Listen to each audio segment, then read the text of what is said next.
My brother got my wife pregnant. My parents told me to forgive them, so I cut off all contact with my family and disappeared without a trace. No forgiveness, no contact, just pure silence that still haunts them. I need to start with the night everything ended. Not when I confronted them. I never did that. Not when I screamed or cried. I never did that either. The night I'm talking about was quiet. Unremarkable. The kind of night that should have been just another Tuesday. I'm Wyatt. 34. Construction project manager specializing in infrastructure. Dams, bridges, hydroelectric plants. The kind of work that keeps you away from home for weeks at a time. I'd been married to Bryn for 5 years, together for 8. She coordinated events at a luxury hotel downtown. My brother Cole was my best man at our wedding. Personal trainer, good guy, always struggled financially, but I helped him out. That's what brothers do, right? I was managing a hydroelectric plant renovation in rural New Mexico. Middle of nowhere, no cell service half the time. Living in a work trailer with my crew. We'd been scheduled for another week on site, but we hit a major milestone 2 days ahead of schedule. My supervisor told us to take the rest of the week off. I didn't call ahead. I drove 11 hours straight. Got to Denver at 11 p.m. on a Tuesday, pulled onto my street, saw the lights off in our house. Bryn's car in the driveway, Cole's truck parked right behind it. I didn't pull into the driveway. I parked across the street, 3 houses down, engine off, lights off. I sat there. My brain did that thing where it tries to find innocent explanations. Maybe his truck broke down. Maybe he needed a place to crash. Maybe at 1:30 a.m., my front door opened. Cole walked out first. Then Bryn, wearing my old college t-shirt and nothing else. They stood on my porch, the porch I built with my own hands, and they kissed. Not a peck, not a friendly goodbye. A real kiss, the kind that means something. He got in his truck. She watched him drive away, arms wrapped around herself in the cold. Then she went back inside. I sat in my car until the sun came up. Then I drove to a motel off I-25 and checked in for a week. The next 7 days I became someone else. I went home like nothing happened. Kissed Bryn goodbye every morning, told her I had meetings, site visits, paperwork. Instead I watched. I investigated. I learned our bank statements showed Cash App transfers to Cole. $200 here, $150 there. When I'd asked about them months ago, she'd said just reimbursing him for groceries when you're away. He's been so helpful. Helpful, right. I checked her phone while she was in the shower. I'm not proud of it, but I'm not ashamed either. The messages went back 5 months. Graphic, detailed, planning their time together around my work schedule. Wednesday back in New Mexico. Next Wednesday we'll have the whole weekend. I didn't delete anything. Just took screenshots, saved them to a cloud account she didn't know about. Then I found the pregnancy test. It was in the bathroom trash, buried under tissues and cotton pads like she was hiding it. Positive. Clear as day. She hadn't told me, but when I checked her phone again, she told Cole 3 days ago. His response, holy crap, is it mine? Her response, I think so. He hasn't touched me in months. I did the math. I've been gone for 6 of the last 8 weeks. Home only for a long weekend in between. The timeline worked. It wasn't mine. That night I came home at my normal time. Kissed her hello. Asked about her day. Good. She smiled. Cole came by to fix the back fence gate. The latch was sticking. I nodded. That's nice of him. He's always been so helpful. I made dinner, we watched TV, we went to bed. I held her like I always did. Inside, I was already gone. For 2 more weeks I played the perfect husband. Loving, attentive, present. All while I gathered every piece of evidence I'd need. Bank records, messages, photos, timelines. I documented everything with the precision I used to manage multi-million-dollar construction projects. Then came the family barbecue at my parents' house. Standard Sunday afternoon thing. My folks, my aunt and uncle, grandmother, Cole, Bryn, everyone acting normal. That's when I learned the truth wasn't just about my wife and my brother.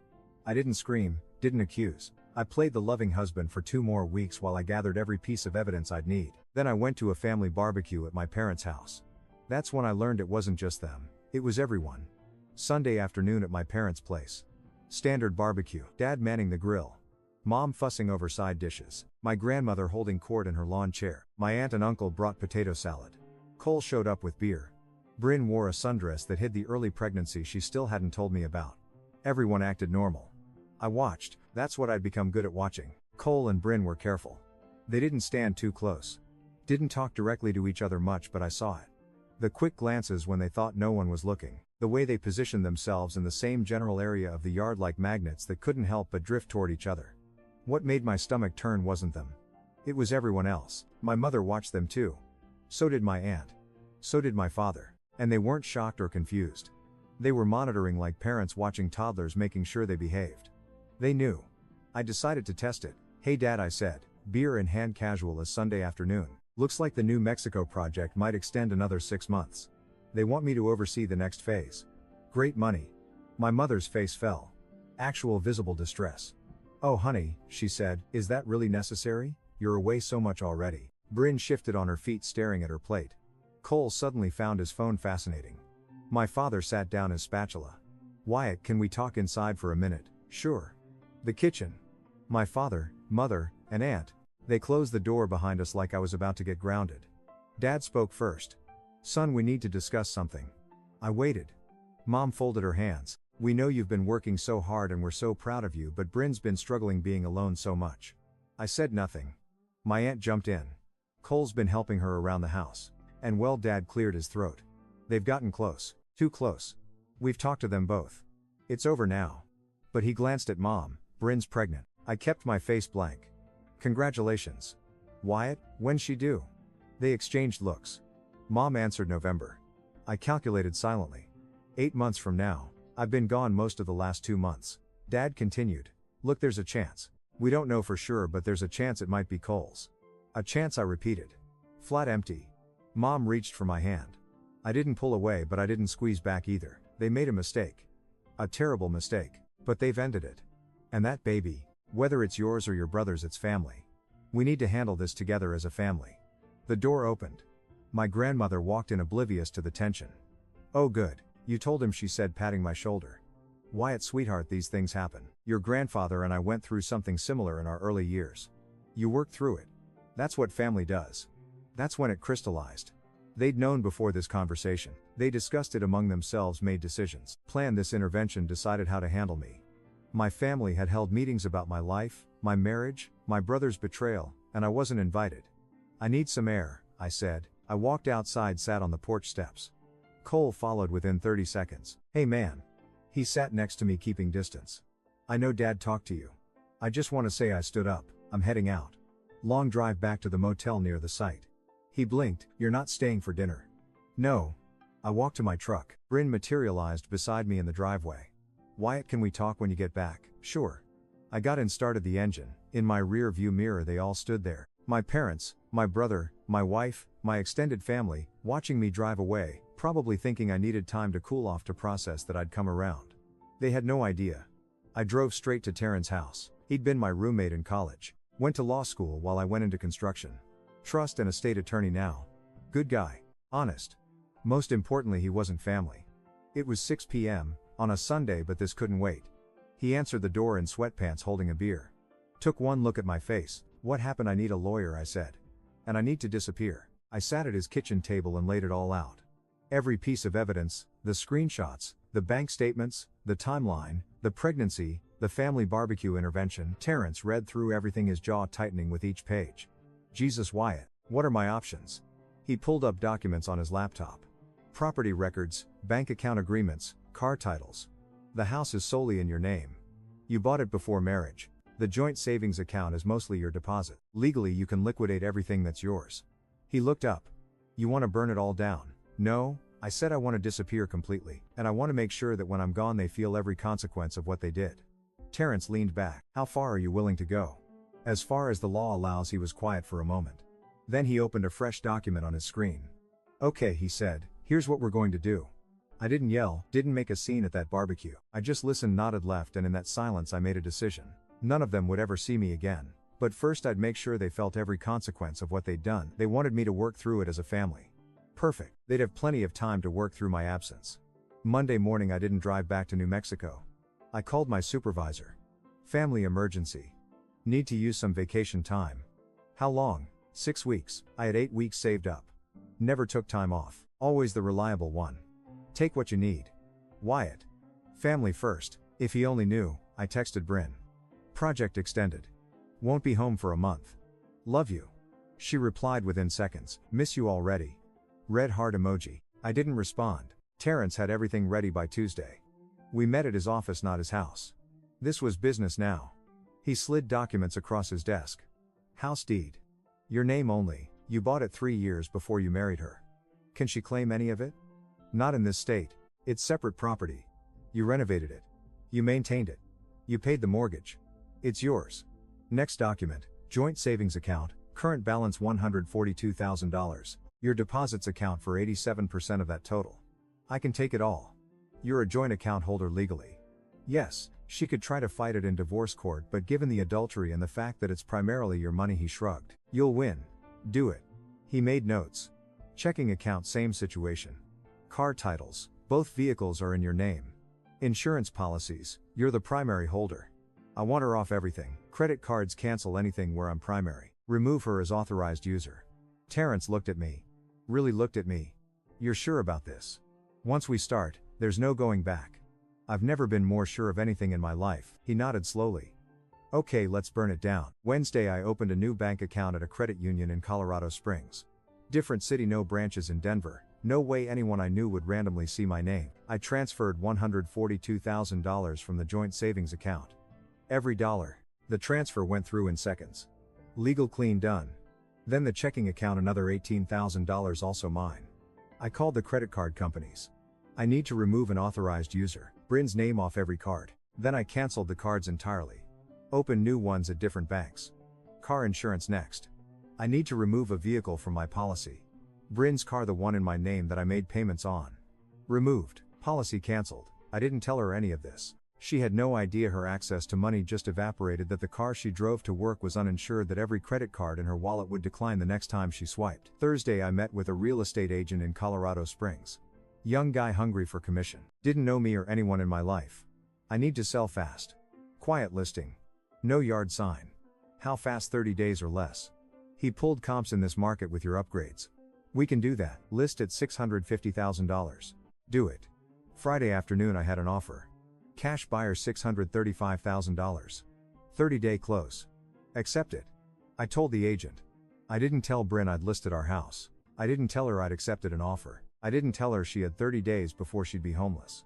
Monday of the next week, divorce papers filed. I didn't serve them myself. Hired a process server. Let a stranger hand my wife the documents that would end our marriage. I was in a coffee shop in Boulder when my phone started ringing. Bryn. I declined the call. She called again. Declined. I text, what is this? I didn't respond. 17 more calls. I let everyone go to voicemail. Didn't listen to any of them. Tuesday, I called my company's HR department. I want to put in for a transfer. Alaska division. Alaska. That's pretty remote. Wyatt, that's the point. Let me check availability. Keyboard clicking. We've got 3 major infrastructure projects up there. Renewable energy installations. 6-month minimum commitments, usually extends to a year or more. Interested. When can I start? How soon can you get there? Give me 3 weeks. You're approved. Welcome to the Alaska team. Just like that. New job, new state, new life. My phone exploded Wednesday morning. Mom 12 missed calls. Dad 8 missed calls. Cole 23 missed calls. Aunt 4 missed calls. Even my grandmother called twice. The voicemails piled up. I didn't listen to any of them. Just watched the notification count rise. Texts flooded in. Mom, Wyatt, please call me back. We need to talk about this. Dad, son, this is extreme. Call me immediately. Cole, dude, answer your phone. Bryn, you can't just disappear. We need to talk, the baby. I need to explain. I deleted every message without reading past the preview. I went to a phone store, bought a new phone, new number, activated it in the parking lot. I kept my old phone, put it in a drawer. I'd check it occasionally just to watch them try, but I'd never respond. Thursday through Saturday, I packed 1 suitcase of clothes, my tools, the expensive ones, the ones I'd collected over 15 years in construction, my laptop, important documents, birth certificate, social security card, passport. Everything else, furniture, dishes, decorations, photos, all of it stayed. I didn't want any of it. Every piece was contaminated. Memories of a life that was built on lies. Saturday night, I wrote 1 sentence on a piece of paper. House closes in 23 days. Be out by then. No signature, no explanation, no forwardness, no curse words, just facts. I left it on the kitchen counter. Sunday 3 a.m. I loaded my truck, looked at the house one last time. The porch I'd built, the windows I'd replaced, the garden Bryn had planted that first summer. None of it mattered anymore. I got in my truck and drove north. Denver disappeared in my rear view mirror as the sun came up somewhere behind me. I didn't look back, not once. 2,300 miles to Alaska. I had 3 weeks before my new job started, plenty of time to become someone they'd never find. I didn't give them closure. Didn't give them a fight. I just erased myself from their lives as efficiently as I'd managed construction projects. 1 calculated move at a time. They wanted to work through it as a family. Great. They could work through my absence. And 2,300 miles north, I was about to discover that the best revenge isn't what you do to them. It's what you stop doing for them. Alaska swallowed me whole. I arrived in Anchorage on a Wednesday. Cold, even though it was late spring, mountains everywhere. Sky bigger than anything I'd seen in Colorado. The air tasted different, clean, empty, like nobody had breathed it before me. I checked into an extended stay motel, unpacked my one suitcase, sat on the bed and felt nothing. No anger, no sadness, just quiet. My new job didn't start for 2 more weeks, but I called my supervisor anyway. "Wyatt, you're early. Any chance I can start now? I'm here. Might as well work. We've got a pipeline inspection project starting Monday. Middle of nowhere. 6 weeks minimum. You up for it?" Perfect. The pipeline job was exactly what I needed. Remote camp, 12-hour shifts, no cell service for 50 miles. 15 guys on crew, none of them talkers. We worked 8, slept, repeat. At night I'd lie in my bunk in the work trailer and listen to silence. Real silence, not the Denver kind where you could still hear traffic, neighbors, life happening around you. This was the silence of a place where nothing existed except what you brought with you. I brought nothing. 6 weeks later I came back to Anchorage. Civilization, internet, phone signal. I pulled my old phone out of my bag, the one I'd kept but never turned on. 394 unread text messages. 183 missed calls. I didn't read the messages. Didn't listen to the voicemails, just scrolled through the notification count. Watched the names repeat.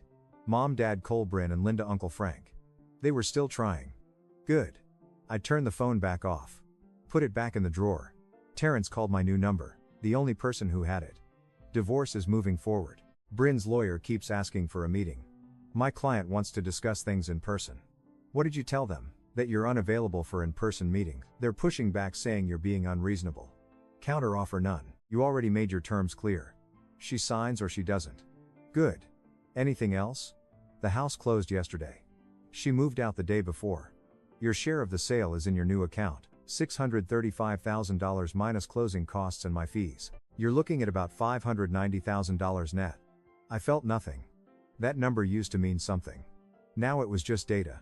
Where'd she go? Moved in with Cole temporarily, from what I understand. Of course she did. Keep me updated on the divorce. Otherwise don't call unless it's urgent. Understood. 3 months in Alaska. I stopped checking my old phone every day, then every week. Eventually, just once a month out of morbid curiosity, the messages kept coming, but less frequently. Desperate instead of angry now. Cole, please man. Just let me know you're alive. That's all I'm asking. Mom, it's been 3 months. Your father isn't sleeping. He thinks something happened to you. Please, just one text. Bryn sent a photo to my old number. A baby newborn. The message: he was born yesterday. I know you won't see this. I know you don't care, but I thought you should know. I looked at the photo for exactly 5 seconds. Tried to feel something. Anger, pain, regret, anything. Nothing came. I deleted the message. Parents called 4 months after I'd left Denver. DNA test came back. Court ordered for the divorce. Cole is the father, 99.97% certainty. So it's clean completely, no child support, no custody, no ties. She committed adultery. The kid isn't yours. You're getting a no-fault divorce, but the record will show cause. You walk away free. How long until it's final? 2 months, maybe 3. Her lawyer is trying to negotiate for some of the savings account money. I told them to pound sand. She gets nothing. That's what I figured. They tried other ways to find me. A private investigator called my old employer. I'm trying to locate Wyatt for a family emergency. My former supervisor told them I'd transferred but wouldn't say where. Company policy. Someone created fake social media profiles trying to friend my old college buddies, asking about me. My friends either ignored them or said they hadn't heard from me. My aunt sent letters to my old work address. All returned. Recipient no longer employed here. They searched for my name online, found nothing. I had no social media. No public records in Alaska yet. No paper trail. I'd become a ghost. 6 months after I left, the divorce finalized. Terrence mailed me the papers at my P.O. box in Anchorage. I'd rented it under my new address. A small apartment I barely lived in because I was always on job sites. I signed where indicated, mailed them back. Done. Legally, Bryn hadn't existed in my life for months. Now the paperwork agreed. I took the divorce decree, put it in a folder with my other important documents, and went back to work. My new project was in Fairbanks, renewable energy installation for a sustainable housing development. 6-month contract, probably extending to a year. I found a small cabin outside town. Month-to-month lease, basic furniture, quiet. One night I met someone at a bar near the job site. She was a wilderness guide, ice climbing, dog sledding, backcountry survival. Her name was Freya. Blonde, direct, didn't talk unless she had something to say. You new here? she asked. Few months. You don't talk much. Neither do you, she smiled. Good. I hate people who talk too much. We had 3 beers. She told me about her last expedition. I told her about the energy project. Neither of us asked about the past. When I got home that night, I checked my old phone. 63 new messages since the last time I'd looked. Mom, your father's health is declining. High blood pressure, stress. Please, Wyatt, even if you hate us, just let us know you're okay. Cole, I screwed up my entire life. Bryn and I can't stand each other. The kid cries all night. I lost my job. I'm living with mom and dad. I destroyed everything. And you're the only one who came out clean. I don't know whether to hate you or admire you. Bryn, I know you'll never read this. But I think about you every day, about what I destroyed. You deserved better. I'm sorry. Doesn't even begin to cover it. I read them all. Felt the same nothing I'd felt since the day I discovered them together. Then I turned the phone off. Freya texted my new number. Wanna go ice climbing this weekend? I replied, yeah. 1 year after I left Denver, I got a message through LinkedIn. I hadn't updated it in 5 years, but I'd never deleted it. Cole had found it. The message sat there unread. LinkedIn showed viewed, but I never opened it. Let him wonder, let him see that I'd seen it but chose not to respond. That was worse than blocking him. 2 years gone and mutual friends started reaching out to my old college buddies who somehow tracked down my work email through our company's public project listings. One of them forwarded the message to me. Hey man, your family's falling apart. Your mom's in therapy. Your dad had a heart attack last year. Cole's drowning in debt. Bryn's working 2 jobs. They all just want to know you're alive. I replied once, the only communication I'd made to anyone from my old life. I'm alive. Don't contact me again. They didn't. The old phone sat in my dresser drawer. I checked it maybe once every 2 months now. The messages still came. Slower, more desperate, more hopeless, but they still came. They wanted me to break, to come back, to yell, to cry, to forgive, to something. But I'd learned the most powerful thing: a man can do nothing.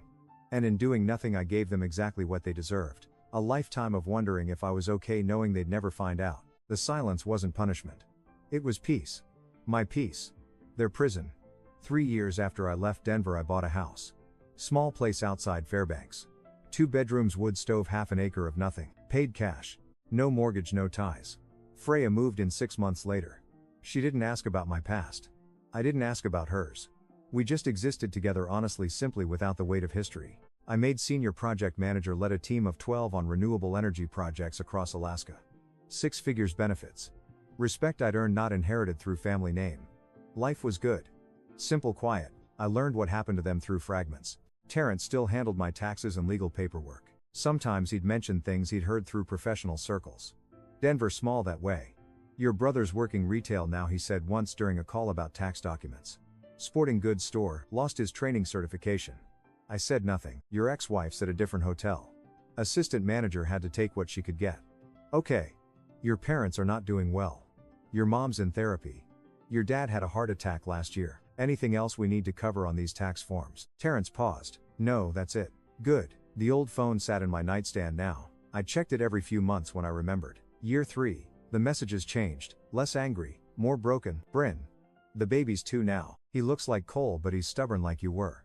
Quiet. Won't talk to strangers. Cole barely sees him. Pays what he can in child support, but it's not much. I work doubles most weeks. I'm tired. Wyatt, I'm so tired. I don't expect anything from you. I just needed to tell someone who used to know me. Delete. Cole living with mom and dad. I'm 32 years old and I'm living in my childhood bedroom. Lost everything. The business never took off. Can't afford my own place with the child support. Women won't touch me once they find out what I did. Your name comes up and I watch them Google it, piece it together, then ghost me. I deserve it. I know I deserve it. But man, I'm drowning. Delete. Mom, your father's on medication for his heart, blood pressure, anxiety. The doctor says stress is destroying him. He won't talk about you, but I know he thinks about you every day. Wonders if you're okay, if you're happy, if you hate us. I told him, you probably don't think about us at all anymore. I don't know which would hurt him more. Delete. Freya found me looking at the phone one night. What's that old phone from before? Before Alaska? Yeah. She didn't push. That's what I loved about her. She understood that some doors stayed closed. But later, lying in bed, she asked, do you miss them? No, not even a little. I thought about it. Really thought about it. I missed the idea of what they were supposed to be. The family I thought I had, but them, the actual people who betrayed me and then expected me to make it easy for them. I shook my head. No, I don't miss them at all. Good, she said. They don't deserve to be missed. Year 4, the desperation intensified. My aunt, the one who'd stood in that kitchen and made excuses, sent a letter to my P.O. box. Somehow she'd found it. Maybe hired someone. Maybe got lucky. Wyatt, I know you won't respond, but your father is sick. Really sick. Colon cancer stage 3. He's doing chemo, but the doctors aren't optimistic. Your mother is falling apart. Cole is barely functional. The family you left behind is collapsing. I'm not asking you to forgive anyone, I'm just asking you to know. That's all. Just know what's happening. I read it twice, then put it in a drawer. Didn't respond. 6 months later. Another letter. My mother's handwriting this time. Your father is dying. 6 months, maybe less. He wants to see you before he goes. Not to ask for forgiveness. Just to see you, to know you're okay. Please, Wyatt. Whatever we did, don't punish him like this. He's your father. I stared at that letter for an hour. Freya came home from a guiding expedition, found me at the kitchen table. What's wrong? My father has cancer. He's dying. Are you going to see him? The question hung there. I don't know. LinkedIn lit up. Cole had found my profile years ago but never messaged after that first attempt. Now a new message. I know you won't read this, but I have to try. Dad's dying. Mom's falling apart. I destroyed everything. My life, yours, our family. I think about it every day. The kid asks why he doesn't have an uncle like other kids. I don't know what to tell him. I'm not asking you to come back. I'm just asking you to let me know you're alive. That's all. Just one word, please. The message showed seen, but I never opened it. Let it sit there marked as viewed but unread. Worse than blocking him. Worse than responding. Just nothing. 8 months after the cancer diagnosis, Terrence called. Your father's in hospice. I heard from a colleague. Weeks, maybe days. Okay. Are you no? Wyatt, Terrence, I pay you to handle my legal affairs, not to be my conscience. Are we done? Long pause. Yeah, we're done. 3 days later, another letter arrived. My father's handwriting shaky, barely legible. I sat on my porch. Snow falling. Alaska winter settling in. Open the letter. Read it once, then twice. Son, I'm writing this because the doctors say I have weeks, not months. I don't expect you to respond. I don't expect you to care, but I need to say this. I failed you. As a father, as a man, when you needed me to have your back, I chose comfort over courage. I chose keeping the family together over doing what was right. I know now that I lost you the day I asked you to forgive Cole before Cole ever deserved it. I don't ask for forgiveness. I don't deserve it. I just want you to know you were right about everything, and I'm sorry. I love you. I always will, even if I never see you again, Dad. My hand shook. First time in 4 years I'd felt anything. I sat there as the sun set. As the temperature dropped, as the letter fluttered in my hand, Freya opened the door. You coming inside? My father's dying. I know. You told me last week. He wrote me a letter. She sat next to me. Didn't touch the letter. Didn't ask to read it. What are you going to do? I looked at the mountains. The snow, the vast empty space that had become my home. I don't know. 2 days later I stood in my kitchen. Phone in hand. The new one. I could call right now. And 4 years of silence with one conversation. But what would I say? That I forgive him, I didn't. That I understand, I didn't. That it's okay, it wasn't. Freya watched me from the doorway. If you need to go, go. I'll be here when you get back. And if I don't go, I'll still be here. I set the phone down. I'm not going. You're sure? I picked up my father's letter, read it one more time. Then I walked to the wood stove and opened it. They wanted closure. They wanted me to break. They wanted some final confrontation, some dramatic goodbye. Some moment where I'd come back and we'd all cry and hug and pretend 4 years of betrayal could be erased with deathbed apologies. But the person they were looking for died in that bedroom 4 years ago. I wasn't that person anymore. And ghosts don't make hospital visits. I held my father's letter over the flames. Watched the edges curl. Brown, then black. The words disappearing into ash. Freya didn't stop me. When it was gone, I closed the stove and went to bed. 3 weeks later, Terrence called. Your father passed yesterday morning. Funeral's on Saturday. Okay. Your mother's hoping. I'm not going. Silence on the line. Understood. I'll note that you were informed. Saturday came. I spent it building a new deck on the back of the house. Freya helped. We didn't talk about the funeral happening 2,300 miles away. We just worked, measured, cut, hammered. By evening the deck was finished. I stood on it looking at the mountains, felt nothing but tired muscles and clean air. Monday, Terrence forwarded an email. Your mother asked me to send this. I told her I couldn't guarantee you'd read it. She asked me to send it anyway. I almost deleted it, but curiosity won. I know you weren't there today. I didn't expect you to be, but I stood at your father's casket and I couldn't stop thinking about the fact that I've now lost 2 men I love. One to death, one to my own failure. Cole spoke at the funeral. He broke down, said he wished you were there. That he'd give anything to undo what he did. Bryn came. She brought your nephew. He's 5 now. Looks like Cole acts like you. Apparently stubborn, quiet. I don't know if you care. I don't know if you'll ever read this, but I need you to know you were the best thing I ever helped create and I ruined you. I'm sorry, I love you. I'll stop trying to reach you now, you've earned your peace. Mom, I read it once then deleted it. That night, Freya asked the question everyone eventually asks. Do you regret it not seeing him before he died? I thought about it, really thought about it. No. You sure people think deathbeds erase everything, that you're supposed to forgive because someone's dying, but death doesn't change what they did when they were alive. He chose Cole and Bryn over me. He asked me to swallow my pain for their comfort. That doesn't go away because his heart stopped. She nodded. What about the kid, your nephew? The question I knew was coming. He's not my nephew. He's the biological proof of the worst betrayal of my life. I don't wish him harm. I don't wish him anything, and people think that's cruel, but it's honest. That kid has a father, a crap one, but a father. He doesn't need an uncle who wants nothing to do with his existence.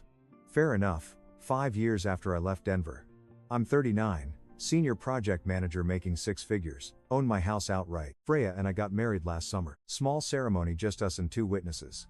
No family, no drama, just honest vows. My old phone sits in a box in the garage. Now I haven't checked it in over a year. Don't need to anymore. I wake up to mountains. Go to work on projects that matter. Clean energy, sustainable infrastructure, building things that'll last. Come home to someone who chose me with full honesty. I have friends here, good people. They know me as Wyatt, the project manager, Wyatt, the husband Wyatt, who's good with his hands and quiet at parties. They don't know about Denver. Don't need to, I'm not running from my past. I'm just living without it. People don't understand what I did.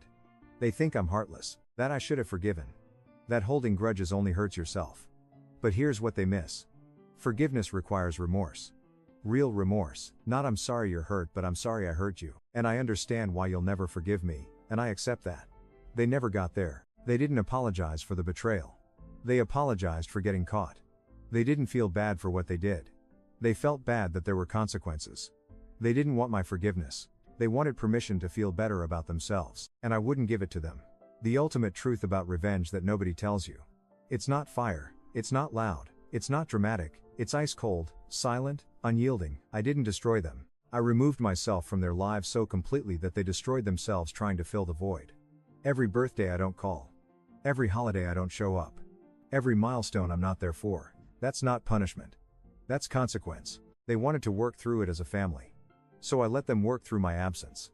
And turns out that absence weighs more than any words I could have screamed. 5 years later they're still in Denver, still broken. Still prisoners of what they did. Cole's still working retail, still living with mom, still paying child support, he can barely afford, still watching women lose interest when they learn his story.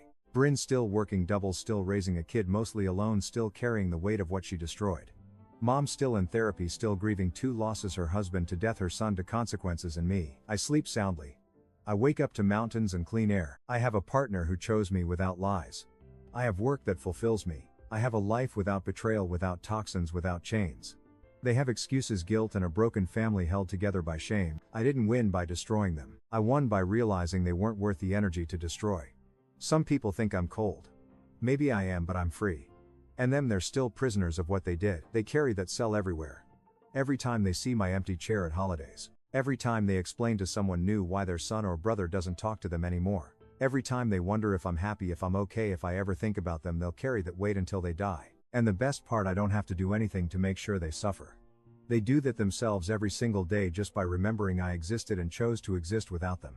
The ultimate revenge isn't violence, it's indifference, and I mastered it. 5 years of silence. 5 years of peace, 5 years of them drowning in consequences, while I built a life so complete, so honest, so utterly divorced from their world that they became irrelevant. They wanted closure. I gave them absence, they wanted forgiveness. I gave them nothing, and that nothing, that void where I used to be, that's the loudest thing they'll ever hear. That's peace. Thank you so much for watching until the end. If you really like our videos, please don't forget to like, share, and subscribe.